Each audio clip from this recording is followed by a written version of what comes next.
Oh, yeah. What is up, Theology nerds? Time This to get is your Tripp. geek out. Oh, it's Bo. That's your name. I stepped on your toes. I'm sorry. I was setting you up. We'll just pretend it didn't. Wow. Theology nerds, this is Tripp. And this is Bo. Oh, and it's time to nerd out with your geeks out because it's a Theology nerd throwdown. Throw down. Oh, yeah. That's what I'm talking about. That's what I'm talking about, Bo. And I'm looking forward to this. Yeah. We were just having ourselves a little recognition of being old. Bo. I texted Bo the link. Yep. To get on this fancy machine of Restream, and he's like, "Well, how do you get links from your phone to your computer?" You texted it to me. I'm like, "What do I have to email this to myself?" I'm a solidly Gen X, which means I am not a digital native. I can pick up tech pretty quickly, but I'm not great at it. Well, look, I actually was having a conversation with Elgin about this morning, and here that you'll enjoy this. So, we get in the car, and this past week, basically the only thing I've listened to is the new Pearl Jam album. Oh, the new Pearl Jam album is easily the best one since Vitalogy. I mean, it is like quality like the first three albums, except with Eddie Vedder's kind of like much more mature perspective on life.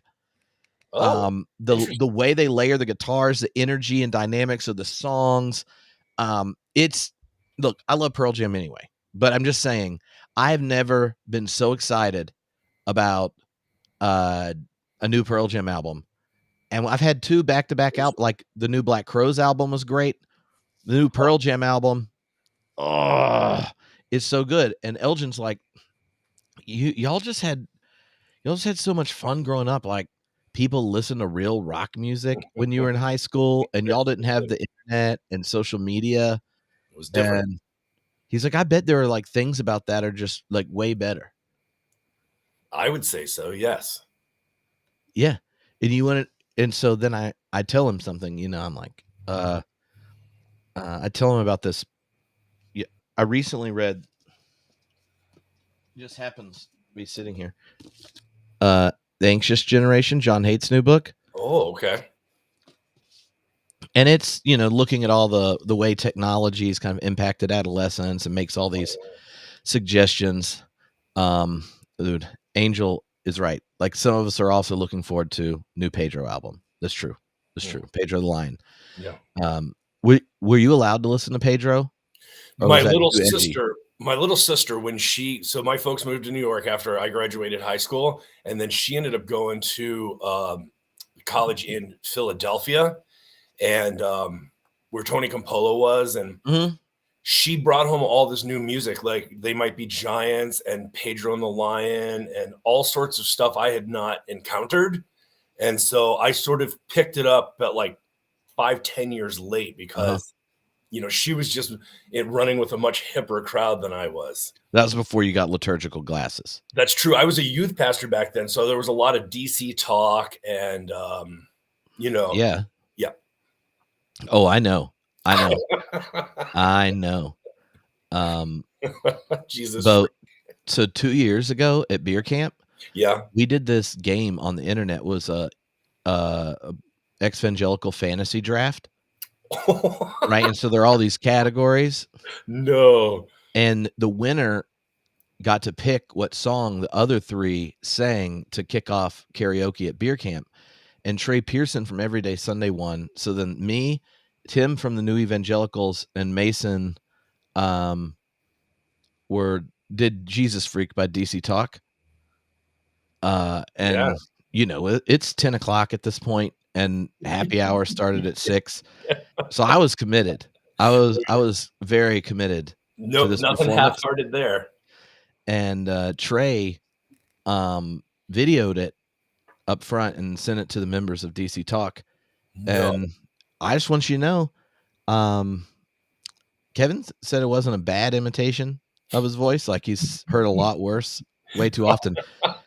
But Toby, because he has the most energy in the band, and he's always jumping around and stuff live. Like, you're like, and he's still doing it. So, like, how's a dude in his 50s? What kind of in shape is he to be doing like crazy jumping stuff while like dropping fat rhymes all over the place? Well, I go for it because it's only one song. Yeah. And he said he really appreciated the volume of energy I was bringing. and I just thought, when I got done with that one song, I'm like, what if there was 2 more hours? Like, I don't know what his cardio's like, but I know he's like the age of people that were my youth minister, Yeah, yeah. And I don't know any of them that would still be doing it. So, look, I don't know how that works, if the Holy Ghost energizes them, because it's probably not what energizes rock stars in their 50s, 60s. You wouldn't think so. Uppers. Oh, Evan says he saw him last year and he was still jumping from cabinets and stuff. I know. Like, why doesn't he have like P90X for the Lord? Yeah. Or instead of like sweating to the oldies, it's like sweating to the dovies, and it's all workouts to songs that won Dove Awards. No veto. You've gone too far this time, Tripp. Sweating to the dovies. I'm amused myself. But so this is the thing with Elgin. I said, yeah, like, I'm like, yeah, Pearl Jam. And I was like, yeah, it was cool. And he's like, so what'd you do in high school, like, when you didn't have phones? And I was like, well, considering no human had ever had them before, like, you walked in the halls and you like talked to people or dodged people or, like, just felt awkward. And, I'm like, you just kind of did it. And so I told him about one of these experiments where a county, and now I wish, now that we're on the internet, I should have looked up to make sure, but I didn't know we were going to talk about this. Oh, yeah. Where, like, they had a group of schools, middle school and high schoolers, where there was no phone schools. And then same county, where they left it in place. Yeah. Like, grades, fights, self-report on like wellness and flourishing. Wow. Everyone at the schools with no phones, everything was like significantly better for the well-being of those people. Wow. And Elgin's like, yeah, that's fine, but like, there's no way that would work unless you made everyone do it. Yeah. And right. Like, everyone has to go, or you're gonna feel left out. I think it was in Florida. I think that experiment was in Florida. I read about it. But isn't that wild? Like, and I had asked, his friends at one point when they were over hanging out, and I was buying them all food. I'm like, I was like, do y'all ever think about how different it'd be if you didn't have smartphones? They're like, oh yeah, it would just be so much easier. Really? Like, and to hear them like self-aware but unable to opt out of the impact just made me depressed, which is why I got the book when and then now I'm currently like sending my notes to other parents and school board members to be like, we should try this. And I'm like, because they have to have other parents suggest it with me, otherwise they'll all hate me. They'll be like, Elgin, your dad. Yep. He's like, don't worry, it won't be instated until my sister's here. It's like, I won't affect us. Yeah. I think I told part of the story before, but in 2008, when I moved from had been a senior pastor, church planner, I moved out to go to seminary. I got a job as an assistant pastor. And the minute I arrived, the youth pastor, she realized like she just needed a break. So she stepped away. I had to take over the youth group, but I had not been a youth pastor for like 5 or 6 years. And things had changed so much. So in 2008, all the kids had cell phones. I don't think I had a smartphone.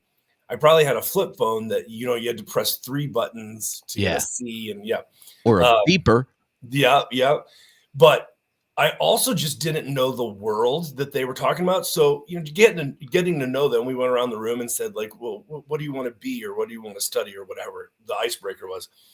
And two of the girls who I ended up really connecting with after this, but during this encounter, they were like aliens to me. They said they wanted to be famous. And I said, for singing or dancing. I had never watched the Disney Channel or whatever, I didn't know about the, Britney Spears and Christina Aguilera and that whole, right, Justin Timberlake. And they're like, no, we want to be famous. And I was like, yeah, but for what? And then they were telling me about these people. I didn't know who the Kardashians were at the time. And they were like, they were on the Tonight Show. And I said, but for what? And they said, they're famous. And I was like, yeah, but if you sing or dance, that's right, how you get famous. That's why you're on the show. But I didn't understand spectacle at the time. That they were famous. Do you understand what I'm saying? I could not wrap my brain around. And I went home that night, and my wife asked, like, hey, how'd it go? Like, what are the kids like? And I'm like, I don't know how to describe this. They're fascinated by really like interesting things, and I really just had entered a different world. Oh yeah. Yeah, it's wild. Like and that's actually like the time period. It's the 3 shifts where you see the impact in adolescence is where apps get involved on phones, and you don't have to, triple type to get a letter. Yeah. You can now, apps are on phones, and you get unlimited data in the front-facing camera. Like those things, and then you just watch like the psychological well-being of teenagers crash. Oh, really? Yeah, and it's worse for females than males. And yeah, like which I had read a number of those studies before, which with Elgin, that's why we were like rather strict. And it got to the point I'm like, we can rediscuss a whole bunch of these apps after you turn 16. In lockdown, when he was like 12 and first got one, we got him to do the research and present to us the pros and cons of like things. So like he helped think through it. And I'd forgot that we were like, yeah, when you're 16, we can have another conversation. And that led to checking updated information. When you're a pastor of a church that has a rock band, and you're there at the, early morning, and they're rehearsing, warming up, you hear the same song over and over again, So by the time you're actually in the service, you either need to find your center and praise out of that heart, or you do what I do, which is that you're analyzing the lyrics and, sometimes doing parody songs in your head. So one time I had heard the song like 6 times. They had rehearsed the song. I go, Savior. There's a lot of them with that. The mountains, our God is mighty to save. You know that song? Yeah, I know. Well, I had heard it so many times, and so I started making up a parody in my head. And so when it came time to actually sing it, I changed it to Savior, I don't need a savior. I got this all on my own, all on my own. And then the second verse was discernment. I don't need discernment. I've got an app on my phone, an app on my phone. And those are just so depraved, Bo. It's just so depraved. It just took on its own life. And that song, I still find myself singing the parody song. Sometimes when, like, the other day I was vacuuming and, your brain's doing something else, and I was singing my parody of Savior. Well, you know what? Parody songs are like a real thing now on Spotify. Yeah. And my youngest, Haven, likes to add his favorites to playlists. So then, I'm like, why is this on here? And it's like, oh, it sounds like Creedence Clearwater Revival, Fortunate Son, but all the lyrics are about Fortnite. And it sounds like someone just took the karaoke track and then proceeds to go sing about Minecraft. Oh my gosh. All my friends are noobs, don't you know? Boom, boom. Boom. Dun, dun, dun. Like it's that Heathen song from 21 Pilots. He loves it. Okay. And I was like, any chance we could listen to the real one? Like, listen to this. Renee just came in with, I, the Lord of sea and sky, I will make your babies cry. dash their heads against the rocks. Oh man, Psalm 91, I was biblical. I think. I was biblical. That's I was true. quoting the Bible. You can't get mad at me. I was quoting the Bible, Bo. Isn't that Psalm 91? I'm pretty sure. Look, I just know it's one I don't plan on preaching on. No. There's so many other Psalms where could you just imagine, like, it's one of those, like, when everyone knows it's there and it's awkward, it's one thing to pick it up. But when you're in a context where people are kind of very new to Christianity, don't really read it, and then all of a sudden you read certain stories, you have to spend the whole time dealing with the fact they're shocked they heard it. And that was one of those shifts when we moved to LA. One of my first sermons was Abraham and the sacrifice of Isaac. Oof. You know, and alleged. Yeah, but that passage, right? And I'm like ready to rock the Kierkegaard interpretation out, and I'm like all ready to go, you know, and we would do these things with the confirmation group, the adult confirmation group, and they were like, so about what was that? Like, it sounded like God said, you know, and I realized there's not a context. Like, they weren't even, they were like, so what is Abe and covenant doing? And I'm like, no, the covenant with Abraham. Yeah. What's that? I'm like, oh boy. Okay. I'm like, yeah, well, I'm going to guess the 19th century Danish existentialist interpretation of a passage really didn't land when you were just distracted by whoever read the scripture. And yeah, I had a Bible study in Portland, and we would always change it up in the summer and read something different. One year we read Bowling Alone. One year we read the Quran. And one year we read every passage in the Bible that had a woman in it. I really thought going in that this would be like a welcoming space of inclusion. I learned a valuable lesson about the Bible, which is sometimes even a story that's supposed to be a warning, just in the replication, the reading of it gets reinforced the patriarchy it's trying to challenge. And it was not a great experience, I don't think, for any of us, because the violence, right, the texts of terror were so terrible that it was actually distracting. We did not get the constructive effect that we had hoped for going into that study. It felt like it was re-traumatizing us. Yeah, it was one of those ideas that didn't really land how you were anticipating. No. Yeah. No, it backfired. Well, speaking of backfiring, what about backlashing? Let's go backlash. Hey, Bo.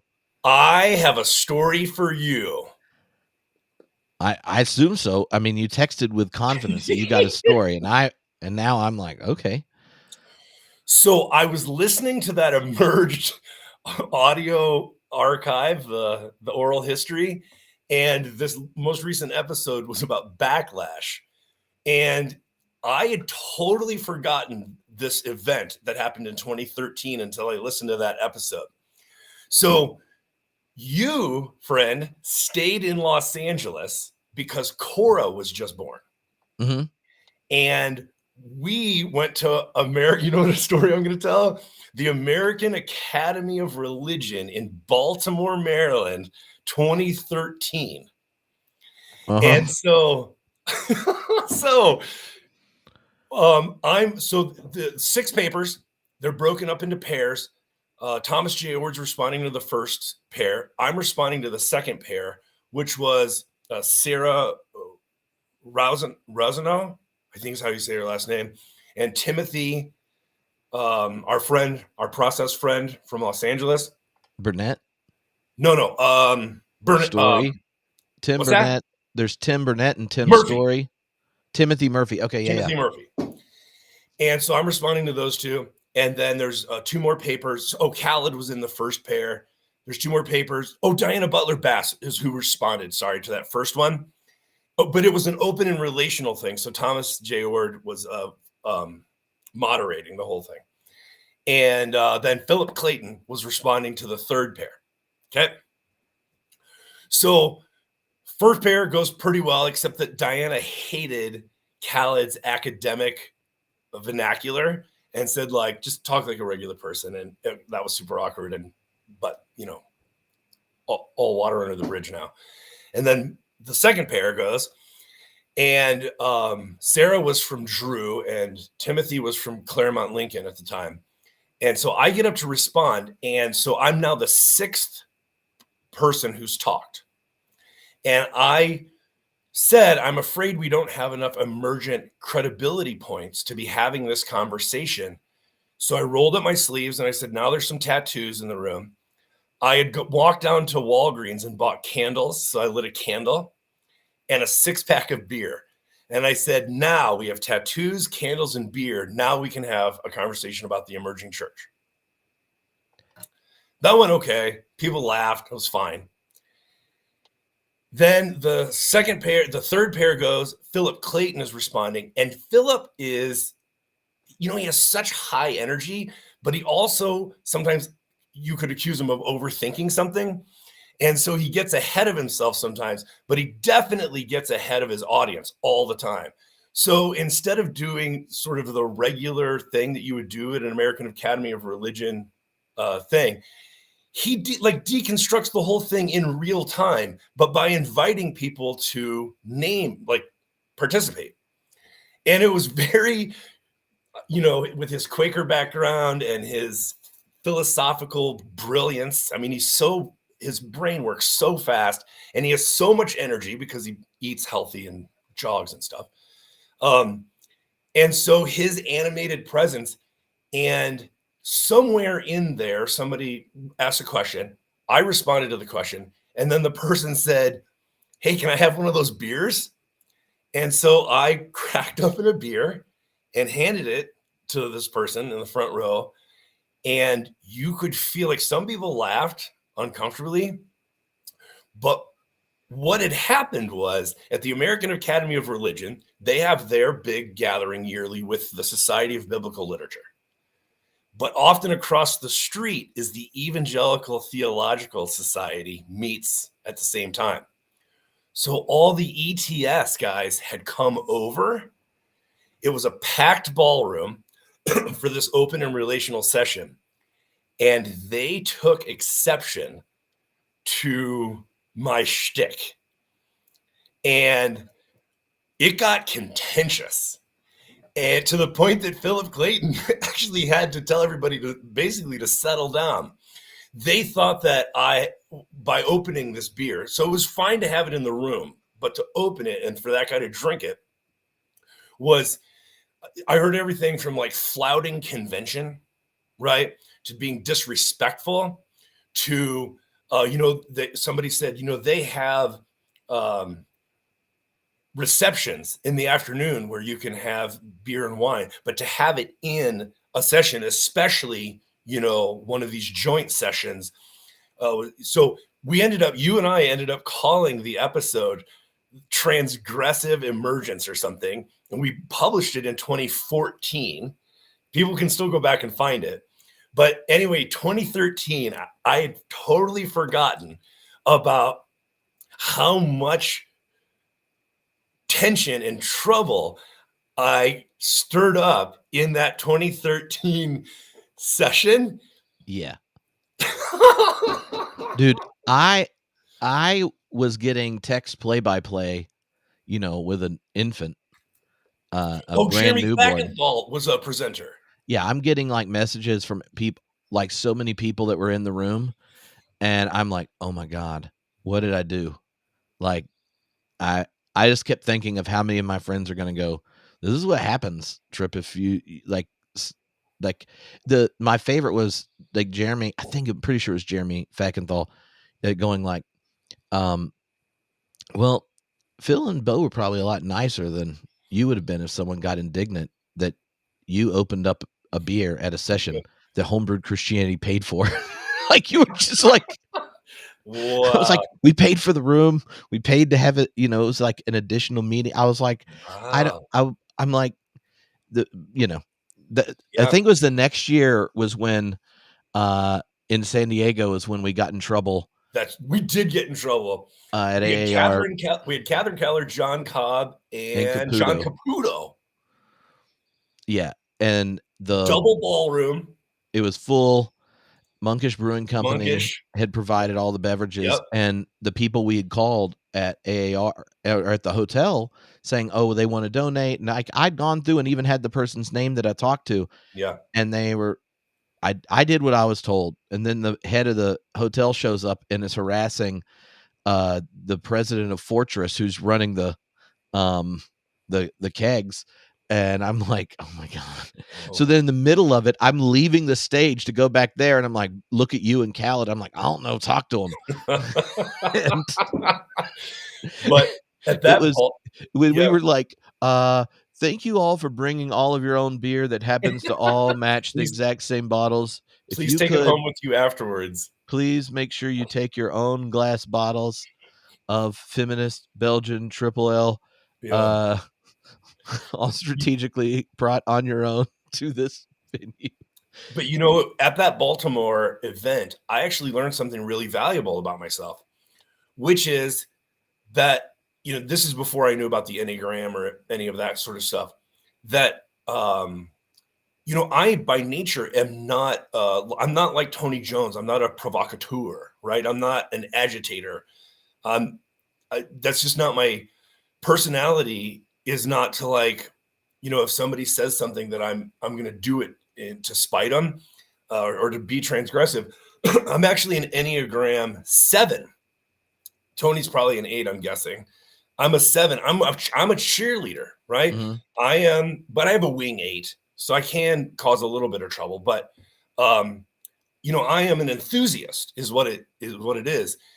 And what I realized is that you know, when they say like dance like no one's watching sort of thing, well, you can do that, but just know that if you're this size and in a certain environment, you might step on some people's toes. Like, you can dance like no one's watching, but just know you might smash into some people and you might step on their toes. So, you know, maybe tone it down a little bit if you don't want to cause that type of a transgressive backlash. Yeah. Yeah. I wasn't even trying to be offensive. I was trying to have fun. I understand, Bo. I understand. Look, I've done some things thinking it was fun that in retrospect, individuals let me know it wasn't. Do you remember? Oh, we shouldn't tell the whole version of this, but this just popped in my head. Do you remember when we were doing episode 500 of the podcast live? Mm-hmm. Bill Maloney played and Caputo and Phil were there. Jay Baker's there. We were in San Diego. Solarize. Yeah. At Solarize, yeah. And there was mutiny in the audience. Well, yeah, I think that was one of the most informative situations I've ever been in. Just to realize, you know, when you bring people under a big tent, right, there's not going to be instant harmony because you can have two very divergent priorities that do not dovetail and do not overlap. Yeah. I remember that moment and thinking to myself, WTF. And well, you know, and I really grew to love Holly Cardone Stouffer through that. Mm-hmm. I mean, and many other people, you know, in the fallout from that. But yes, I do remember how there was a mutiny. Yeah. I'm not going to say anything else. I can't remember the details well enough. And you know what? Some of us, if you preach enough, all you need is a moderately accurate outline to tell a story with enough detail to render the conclusion you want. And I'm going to just avoid that. I can genuinely say that it with a little bit of distance from that event, that it was probably one of the most formative, even though there was a lot of hurt on multiple sides, but I learned more about navigating a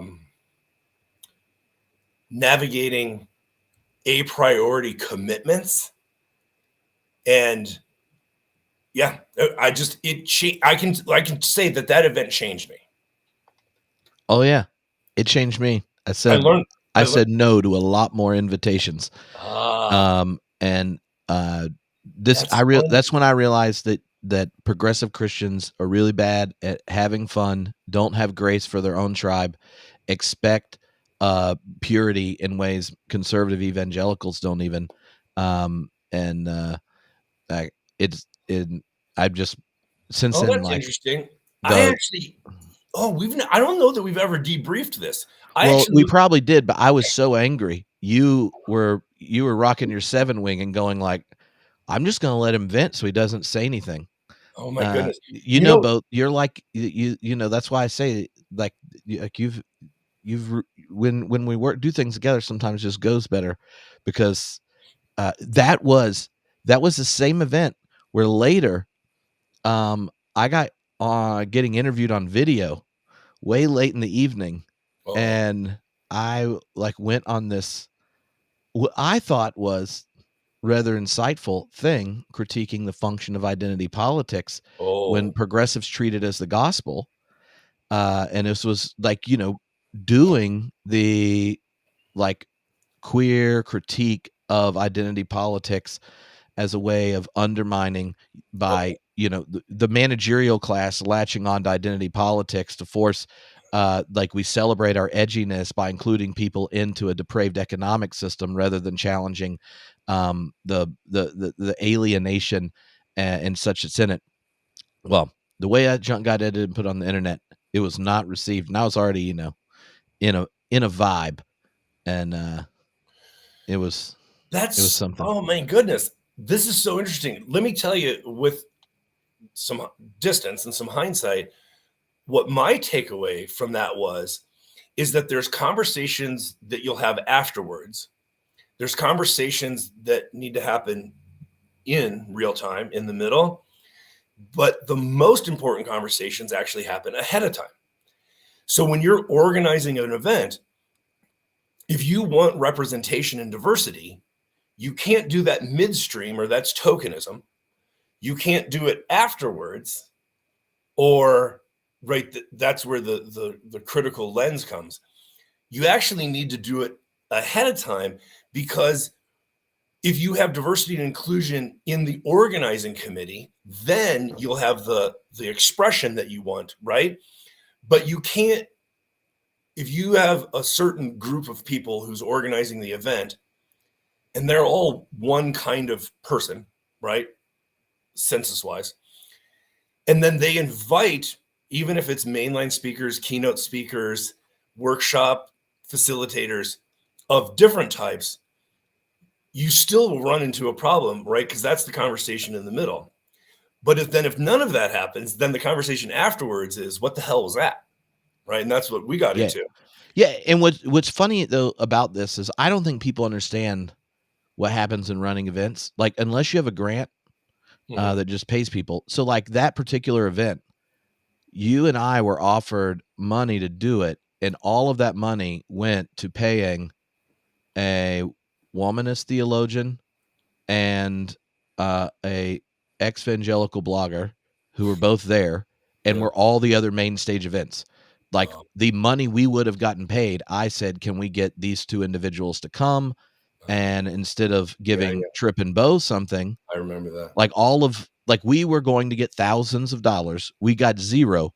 And the one session, the only main session that a straight white guy had a microphone the entire time, was the Homebrewed podcast.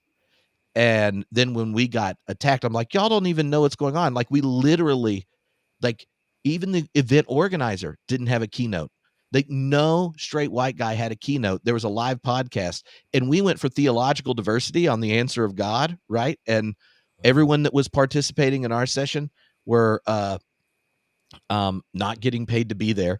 Anyway, it was one of those times, with the moment you're sitting there going, I'm like, well, the the economics of how this thing worked.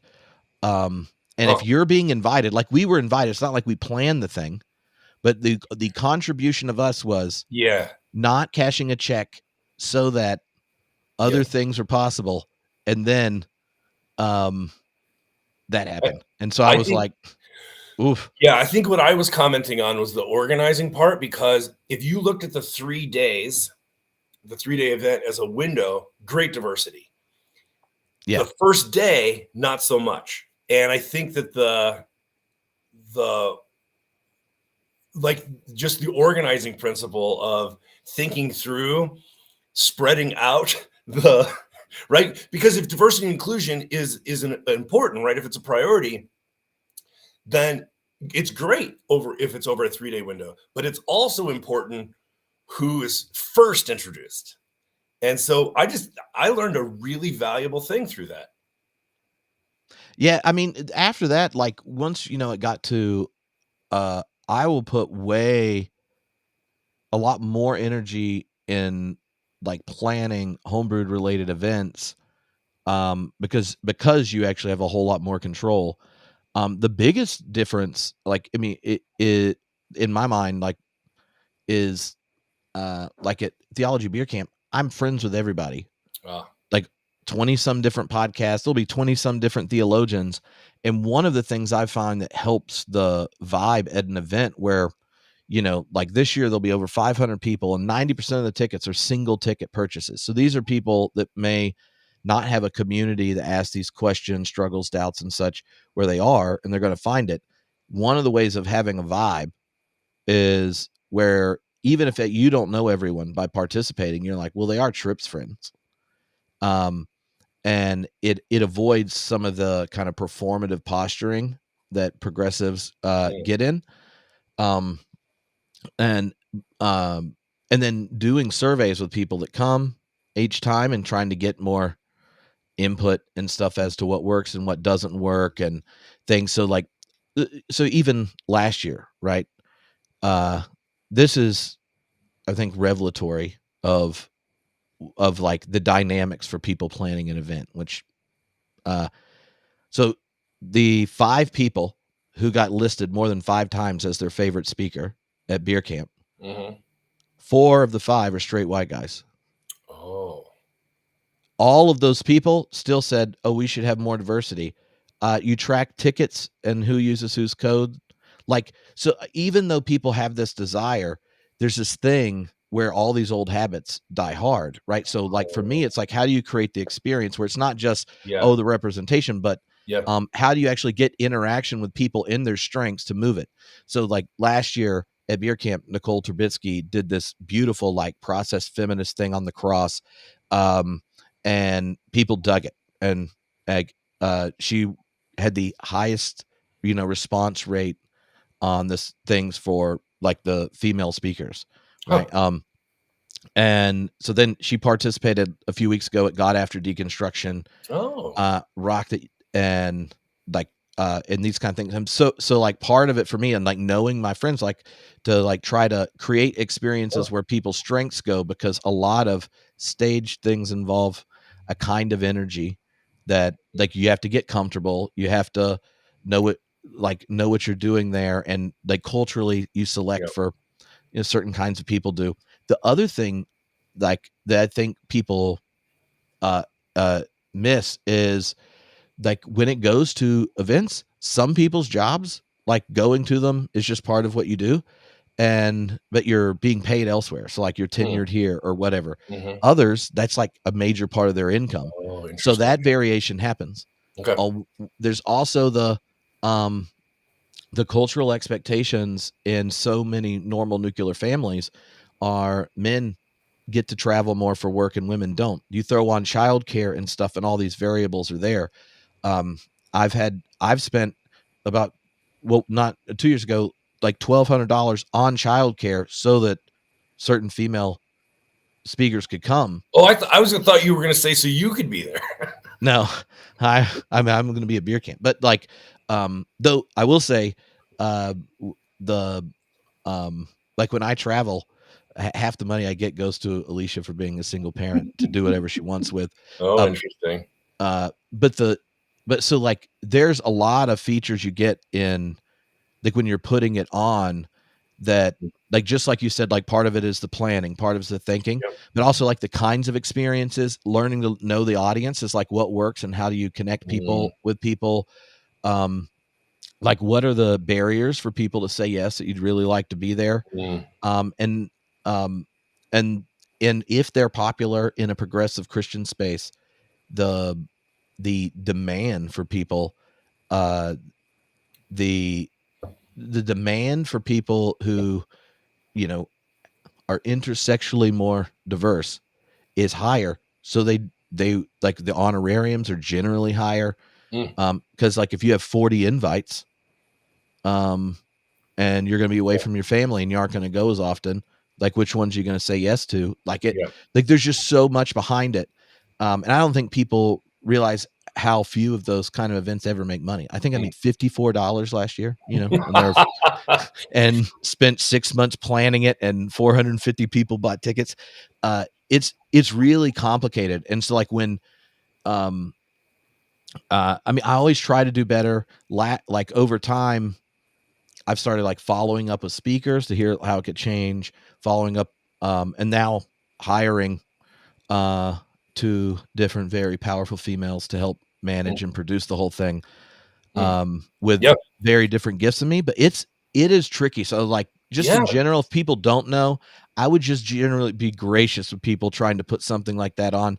They probably are putting way more work and effort and planning into it. And if they had more time and a bigger budget, it would be very different. And it's just, it's hard. Yeah. You know, and I rarely plug my own stuff, but let me just say, I wrote a book with Randy Woodley called Decolonizing Evangelicalism. And in one of the later chapters, I actually talk about how Emergent ran into some difficulty when it tried to transition from those initial archetypal leaders like Phyllis Tickle and Brian McLaren and Tony Jones and Doug Padgett. And when the transition was happening, that there was a switch in, you know, I'm a social constructivist. That's my philosophical stance. And so there was a change in priority to more diversity and inclusion, right? And it came to a head in that Atlanta gathering where they were dealing with decolonizing. And I know that Richard Twist was there. I think Moussa Dubé was there. Yeah, I was there. Okay. And then I wasn't. And so I was educated in the fallout of that and the dissolving of the Emergent Village, you know, website and conversation leadership structure, and sort of watched that whole thing. I actually used that when I teach seminary classes to try and help people. Oh, thanks for plugging the book. I actually use it when I'm teaching seminary courses, trying to help future ministers and those seminary students understand that we live in Foucault's world. If you've never read Foucault, right, you can pick up something like Who's Afraid of Postmodernism by James K. Smith. The chapter on Foucault is so helpful to understand that there's a genealogy of power.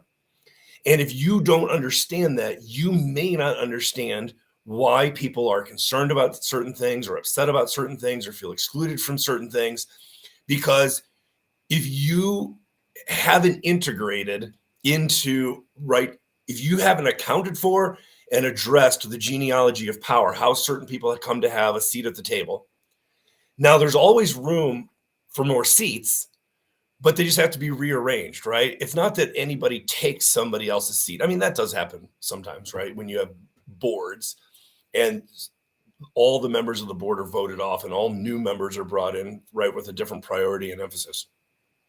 But for the most part, understanding who has a seat at the table is where most people stop in their analysis.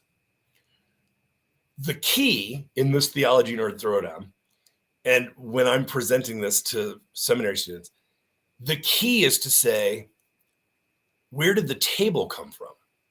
Not who has a seat at the table. That is one question. The second question is, who created the table? Because if you only go halfway to who has a speaking part in this conference, or who, right, is even making the decisions, right? Who's giving direction to this? Who sent out the invitations, right? That's the second question. So who's speaking? One question. Who invited them? Second question. But there's always that question behind the question, which is, where did this thing originate? And what's the embedded DNA, right? So that's in the book, but I also find it really, really helpful. I'll give you an example. Renee was asking about dealing with groups and diverging priorities. So for instance, because in Methodism, they move us every 5 to 8 years. Sometimes, like what we had facilitated and the culture that had been created in Portland, I had to leave behind, and I arrive here in Southern Idaho, and you're basically starting over. And so you have to bring all of the lessons that you've learned over the years, but then it's like every 5 years, you start from scratch, in a sense, with this inherited front-facing expectation of Church 1.0. And so one of the things I've learned to do is, it can't just be me making the decisions. If diversity and inclusion is a priority, then the decision makers have to be both diverse and inclusive. Because otherwise, they're the only ones there after you get switched to the new space. Yeah, because otherwise it becomes tokenism, right? Which is right, and then you have to have that conversation in the middle, or afterwards the criticism comes. So, Renee, what I would say is, when you design your decision-making rubric of who gets the invitation, don't be the only one who makes that decision. So be inclusive about being inclusive. That would be my thing, because the DNA has to be there right from the get-go. So if you prioritize, I've seen some ministers prioritize the big givers because they are the influencers, right? So if you can win them over, then they'll win other people over. I've seen other rubrics where those who get the invitation are those who have titles, right? Like chairman of church council and the head of SPRC, right? If you have a title, then you get to be there. Or you say, let's invite those who are most affected by this issue. So parents with queer kids, and right, that's who we're going to invite. But if it's you making the decision about who gets invited to have the conversation, then in a genealogy of power, you're still in charge, right? Which might be fine if you're like deciding on liturgists or something. That might be something that you can just do. But if it's about becoming open and affirming, right? If you're going to facilitate that conversation, then even those who get invited to the conversation, that group has to be open and affirming. So how you set up the initial invite about who then sets up the bigger invite, the DNA has to be in place from day one. Yeah, that makes sense. And especially in a system like the Methodist, but I think that's part of the reason wanting to change the Book of Discipline is a big deal, because it remains even once the minister gets moved as well, right? Like there are these kind of like structures. One of the things that's hard at a congregational level, or like anything where it's not your job, is whatever your desires are, also like short of being in a situation where someone's being hired, you're asking them to volunteer their time and energy to now be involved in something that they experience. Well, this is your job to plan this, right? Like, why are you here? If you're the clergy, now you need me to help you figure out who we're supposed to have there, or that's true. Or I mean, like the same kind of thing, and like thinking through like event planning and stuff. you're putting it, you spend this whole year doing this, and then like what kind of ownership do people have when they're like, yeah, but like you're the minister or you own this, like it's your Yep. thing, like it and sometimes there's a kind of real practical hesitancy, where where there's just limits to what so there's like the ideal, and then there's like, well, let's figure out how do we manage to do Yeah. the best we can with the limits that are here. A phrase you never want to hear is, isn't that what we pay you for? That's something you never want to hear. So when you're trying to change a model, I remember when I was a youth pastor, I hired a couple to come in to talk to the parents about talking to their kids about sex and sexuality. And the parents didn't want it. And they said, just bring in somebody to talk to our kids about sex and sexuality. And I said, no, I want to empower, I want to equip you as parents to have that conversation with your kids. And somebody goes, isn't that what we pay you for? And I was like, we definitely have clashing priorities right now, because I'm trying to facilitate you being empowered and equipped to do the work, right, of parenting. And you want to outsource that work to a hired hand. Mm-hmm. That's never a good thing. No, it's not. It's not, is it, Renee Will? Goodwin is lighting up the chat, by the way. I love it. I love it. The one of the things that and someone actually mentioned it earlier, Amanda did, like, do you think part of it, and this is, I guess, in the kind of planning and preparation type stuff, has to do with people not wanting to spend money in faith events as they would on, say, sporting events or entertainment or Taylor Swift tickets? I would say, like, one of the things that, yeah, I mean, everyone has their limits. Also, like, the younger you are, like every month there's $600 and some that goes to student loans before I paid anything, right? Like, that is not what my parents or grandparents had to do, right? So when you go and go like, well, what am I going to spend money on and stuff, like, there's all sorts of different variables at faith events. So, like, they tend to skew older unless, like, the number of people who go to homebrewed events once the average listener is over 35 went up because they now have a job and they're not in school and these kind of things. So, like, the income thing, I think, is a big deal.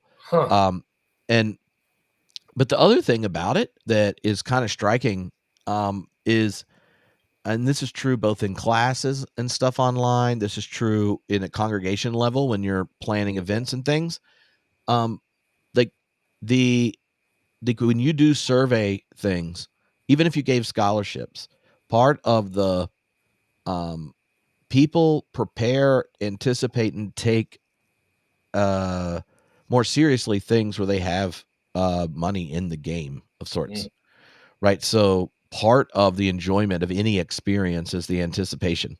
So, like, oh, I got my thing, we're registered for volunteer, to go on our summer camp where we're going to serve or whatever this summer with the group, and we're going to do fundraisers, like, we're building up energy around it. Getting in line to go get tickets when we were, before the Ticketmaster, like getting ready to go tailgate, all the, like, there's so, like, when it goes to an event, half of the enjoyment is the anticipation, and your expectations go up if you've had to sacrifice to get in, and that's like a psychological mechanism. And so there's this like, in the psychology of group bonding, of imminent effervescence, and all these kinds of things, anticipation, that it costs something to participate, that signals, like, what you're anticipating, which actually makes you open to a better experience, things like this. There's, like, all these kind of, like, bits behind it. And the other side is, like, when you're planning an event, or you're putting on youth events. Like when I worked at the church I worked at was similar to yours, where it wasn't like hard if you needed to go get money to sponsor someone, because there are congregation members that would be happy to write a check for a teenager to do something. Yep. And the number of people that went and the enjoyment of it goes up if they actually have to go do something to earn going on the trip, versus even though I had all the money sitting in an account. Like when I learned the social psych stuff, I tried it, and then like the number that do it, because they actually showed up to do some stuff with their friends because they all want to go do X, Y, and Z, and like, and I was like, this is fascinating. So like when you look at the way religion evolved and how it self-selects, like the engine of preservation, in it, one of it is cost signaling activities, and so like the amount of trust you have or that you're open for experiences goes up when you've sacrificed something to be there. And sometimes it's like social status outside of the religious group, like having the door slammed because you witnessed. Sometimes it's 10% of your income. Sometimes it's your Saturdays. But like there's this the demand of entry going up increases the power of the experience in religious communities. And the natural tendency for progressive religious people is to throw the communion wafer at people walking down the street because there should be no barrier to entry. Right. And so there's this dynamic of it's more effective, the like higher barrier to entry stuff with cost signalings there. You'll average better life expectancy. You'll average more volunteer time, a higher percentage of your giving, and all these things. And it's, it's connected to a series of kind of psychological mechanisms that have been a part of religious communities trans globally. And it's kind of like there are these spiritual technologies there that we in progressive Christians got to the point of like being uncomfortable with them. So then we just are unplugging parts of things from the battery that animate religion. And so I feel like there's a whole conversation to be had of like getting to understand psychology and community building and enactment, and then going like, well, what if this is who humans are and how we work, then now what do these values look like expressed in it? Because so often the progressive Christian notion of the self is the blank slate. Oh, I don't want to force my kid to be religious. I want them to make their own decisions, or I want them to find their like they're making the kid and then the adolescent subject, like the authority over who they are in ways that essentially mean like they'll internalize like market-based religion and such. Does that make sense? Like no, that was really interesting. I mean, I don't have anything directly comparable, but it sparked a whole bunch of things. Like I'll never forget when I first became United Methodist and found out that, our church attendance was between 80 and 100, but we had over 600 members of the church. Versus when I was an evangelical pastor, we had 220 in attendance, but we could only get 62 people to be members. And to watch the different dynamics in my evangelical context, we had been renting that gymnasium from the formerly Christian school. And so every Saturday we had to set up the chairs and the sound system and everything to get ready for the service. Like the level of buy-in that was required, right? People were so committed to each gathering's success. And then to switch over and to be at a place where membership has a privilege, right? That's where the country club mentality comes in, where people are Easter and Christmas Christians. They give to the church, but then they expect certain things in return, like certain services to be provided. It's just a completely different model. And the level of both buy-in, but also investment of success it is radically different. The psychology of participation and investment, it really is. It creates such a different dynamic, both communally, right? But also, I think, as far as Christian formation goes. And so when you have the luxury of, let's say, paying your dues and then sitting back and you can take it or leave it buffet style, right? It's a la carte Christianity, and it's, it's what do they call it? They have a name for it. A cafeteria style. Is that what they call it? Yeah. Yeah. I feel like post-COVID cafeterias aren't as. I did not know that the Golden Corral is still in business. I genuinely thought that they had gone out of business. It's because that honey butter's got crack in it, Bo. That's what it is. You just I drove those high yeast rolls are one thing, but then they're like, if you tried this. I drove past one the other day, and the parking lot was completely full. And I was like, people are still going to the Golden Corral? I was on my way to the health food store to get a freshly pressed juice. Oh, there we go. I'm glad. Very bougie and hipster of me, I know. Yeah. Well, Bo? Yeah.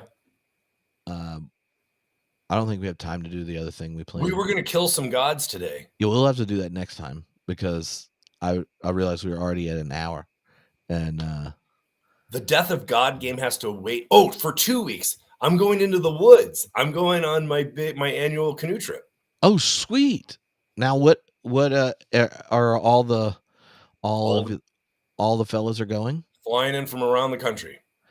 And like you're the kind of person that probably has been thinking about what y'all are going to talk about at the first campfire for weeks. Oh, yeah. I text bullet points. Yes. Okay. I just want y'all to know this is one of the reasons I love Theology and Throwdown is like Bo was just like, here's what I was thinking. He even told me like, we're going to do the Death of God game. And I was like, well, what's that? And he's like, you put it in a Google Doc with a list of ideas. And I was like, oh, and one of the great things about a Google Doc of a list of ideas is we never get to them all. They just kind of just sit there, and then Bo finds one, and I'm like, oh, okay. See, I'm glad you didn't tell me to go prepare for it because we didn't even get to it. Yeah. I had a nice little outline for the uncontrollability and omnipotence thing, last time when we didn't get there. And I think the question, which God deserves to die, and we have 7 candidates. And I think what we're going to do is I'm going to have you make the case against them. Okay. And then in the Catholic Church, where the phrase "the devil's advocate" comes from is when somebody is up for beatification, somebody has to be appointed to be their prosecutor or defender. And so that's called the devil's advocate, right? And it's a role that you play. It's a limited scope. And you just play it during this trial. Okay. So I'm going to be I'm going to advocate for the devil. Ooh. Yeah. So I thought we would have to call in Greg Boyd. That, just be like, come on, Greg. We're going to nominate some gods we think need to die.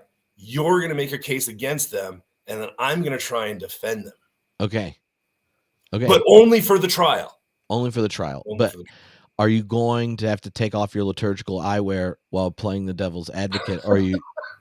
I will do a costume change. Yes. Okay. If you could get some horns. Oh, I have horns. Just laying around. I have horns. I got a host of other things. If I flip the camera around right now, there's chains and leather. My horns have red sequins. This is a true story. I will wear the red sequined horns, and that's how you'll know I'm playing the devil's advocate. Okay. Yeah. Ooh. Well, Bo, did you have thoughts about our 2 logos? I think that they're pretty awesome, and I would love if we had a poll and people voted on which one. Oh, I did put up a poll. Okay. I haven't checked it though. We can check it right now. Let's see what the poll says. View responses. Great. 55-45. This is not that's not the kind of clarity. It's a little muddled. Yeah. Like 55-45. That is like still where, given the Electoral College, it could go either way. I was going to go with a congressional joke as well. Oh. Yeah. Well, I'm just glad we on Facebook though, the poll's only on Instagram. Facebook. Gram. We call it the gram. I don't know. I mean, we didn't even have smartphones in high school, Bo. We didn't have smartphones in high school. What do we know? My side note, my sisters, because we sold my dad's house in New York, and so we have a month to get everything out of there. Mm-hmm. My sisters were there this past weekend, and they found some real treasures, including some. This gram is not on the gram. That's a good one. They found some really some classic photos that we had lost track of. They've been in storage for a long time, mm-hmm. and they resurfaced. And I have to be honest, man, seeing these pictures I can't even describe the level of love that has welled up in my heart, not just for my family, but just realizing that like the world needs more love. I've gotten very mystical about death and life and love in this season. And so, yeah, it brings a smile to my face. But one of the things that they found was a picture of me as a junior on my basketball team, my junior year. And that picture was disturbing because I thought about the world that I lived in as a high schooler and then tried to just think about all the things that would have been different. Oh, thanks, Eric. I hope you do read the book. All the things that would have been different if we had had the internet and cell phones.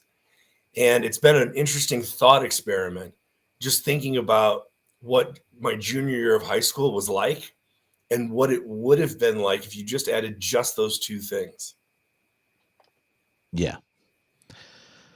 Well, I'm glad you found cool pictures. Pictures that like bring the warming vibes are excellent. Let me show you my favorite. You're gonna laugh, and I can almost predict what you're gonna comment on. Can you see this? Oh. Well, your dad's stash is pretty cool. I knew you were either going to comment on that or my hair. Well, you know, it's you have a little more there, and it's all nice and blonde, and it's not the same now. Not the same. Yeah. Oh. Well, Bo Burnham has a movie on 8th grade that touches on this subject. All right, Evan. And his name's Bo, and you're Bo. So, well, come on, that's a Bobo. A Bobo crossover. Right. There's a book about Bobos that I read. Bonobos? No. What's a Bobo? Bohemian. I know Bonobo. Bohemian? Bougie Bohemians? Ooh. What was the Bobo? Yeah, it sounds about. I can think of a bougie bohemian. They were like where it's like boho chic, but also purchased at Anthropology. Yeah. They were like, it looks like someone made it, but they didn't. For the life of me, I cannot remember the title of that book. Bourgeois Bohemians. There we go. All right. Bobo were knockoff shoes growing up. Oh, see, look, we're learning. See, this is a communal learning. This is communal learning. Yeah. The next, at some point, we're going to be telling a story, and they'll be like, y'all just conflated two different things. I was there. It's going to happen. Yeah. But we'll be a little older by then, you know? Well, I hope everybody has a good 2 weeks. I will not be in touch because you're going to be in Nowheresville. Right. Yeah. I'm intentionally going where there is no cell coverage. So. Well, here's a fun game. What if you got them to come up with 3 questions, because they send them to you where you don't know what they are, or they send them to me, and when we get back, I'll ask you the questions your canoeing buddies sent Like, we have to discuss the questions they give us, oh, but you can't no. know. They have to email them to me. Okay. I will. So you I haven't met dare these you. guys. I don't know that this is a fantastic idea. Well, it could be fun. They're a little, how do I want to say this? They can be a little rough around the edges. Well, And I'm not I'll look at them before I read it out okay, loud. okay. Like, I might have to, slightly modify certain descriptions or something. I don't know. They make I'll say this, they make evangelicals look mild.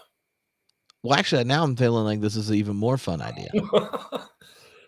Like, The level of cynicism and jadedness it's is significant. palpable. Oh, yeah.